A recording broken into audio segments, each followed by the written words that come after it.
नमस्कार दोस्तों, स्वागत है आपका हमारे चैनल सीताराम हिंदी शिक्षाप्रद कहानियां में। यहाँ आपको मिलेंगी कई ज्ञानवर्धक, आध्यात्मिक और भक्ति कहानियां जो जीवन को सार्थकता से भर देती हैं।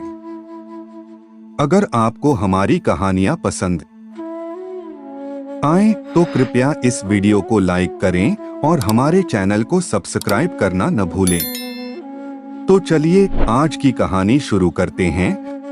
भगवान राम का रहस्य। बुढ़ापे में पति पत्नी को मिलने वाला असली सुख। एक ऐसी कहानी जो आपको जीवन की सच्चाई से रूबरू कराएगी। प्राचीन काल की बात है, जब भगवान राम का जीवन आदर्शों का प्रतीक था। उन्होंने धर्म और कर्तव्य के पालन में जीवन बिताया और हर एक कठिनाई का सामना किया। उनके जीवन के अनुभवों ने न केवल धर्म का बल्कि रिश्तों का मर्म भी बताया।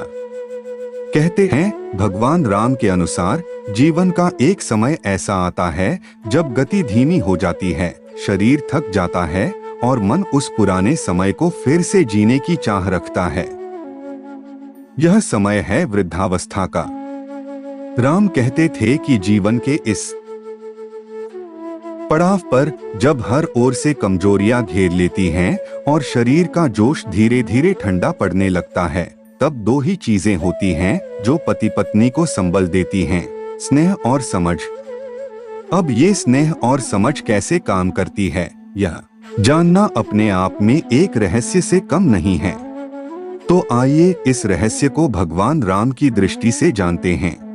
एक, स्नेह बुढ़ापे की अमूल्य थाती भगवान राम ने पहले रहस्य के रूप में बताया, स्नेह। उन्होंने कहा, वृद्धावस्था में जब शारीरिक शक्ति कमजोर हो जाती है और जीवन के ऊंचे नीचे रास्ते कठिनाई से पार होने लगते हैं, तब जो संबंध दिल से जुड़े होते हैं वही असली सहारा देते हैं। पति पत्नी का रिश्ता इस समय केवल शारीरिक आकर्षण या किसी दिखावे का मोहताज नहीं होता। उनके बीच एक ऐसा गहरा लगाव होता है जिसमें दिल और आत्मा दोनों एक दूसरे का संबल बन जाते हैं। राम कहते हैं कि जब शरीर कमजोर हो जाता है और आत्मनिर्भरता सीमित हो जाती है, तब पति पत्नी का स्नेह वरदान बनकर उभरता है। वृद्धावस्था में अक्सर लोग अपने अतीत की यादों में खो जाते हैं। उनके पास संघर्षों से भरे पल और खुशियों के कई क्षण होते हैं जो उन्हें एक दूसरे के करीब लाते हैं। इसी स्नेह में उनकी वर्षों की मेहनत, उनका संघर्ष और उनके जीवन के अद्भुत अनुभव समाहित होते हैं।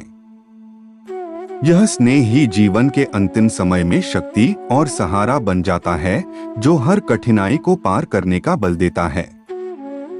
राम के अनुसार जिस प्रकार माता सीता ने उनके संघर्षों में हमेशा उनका साथ दिया, उसी तरह वृद्धावस्था में पति पत्नी का आपसी प्रेम और अपनापन उन्हें मानसिक और भावनात्मक सहारा देता है। यही स्नेह वृद्धावस्था का सबसे बड़ा सुख है, जो उन्हें जीवन की हर मुश्किल घड़ी में सहारा देता है। 2. समझ बुढ़ापे का असली सामंजस्य। भगवान राम ने बुढ़ापे का दूसरा रहस्य भी बताया, समझ। वृद्धावस्था में जब शरीर थकान से भरा होता है और मन अनमना सा हो जाता है, तब सबसे जरूरी चीज होती है आपसी समझ। वर्षों का साथ और आपसी अनुभव दोनों के बीच इतनी गहरी समझ बना देते हैं कि एक की बात दूसरे के बिना कहे ही समझ में आ जाती है। पति पत्नी के जीवन में ढेरों अनुभव होते हैं। वे एक दूसरे के सुख दुख को इतनी गहराई से समझते हैं कि हर छोटी बड़ी बात एक दूसरे के बिना कहे भी महसूस कर लेते हैं। राम कहते थे कि इस उम्र में छोटी छोटी बातों का ध्यान रखना जरूरी है, क्योंकि ये बातें ही जीवन के शेष समय में शांति और संतोष लाती हैं।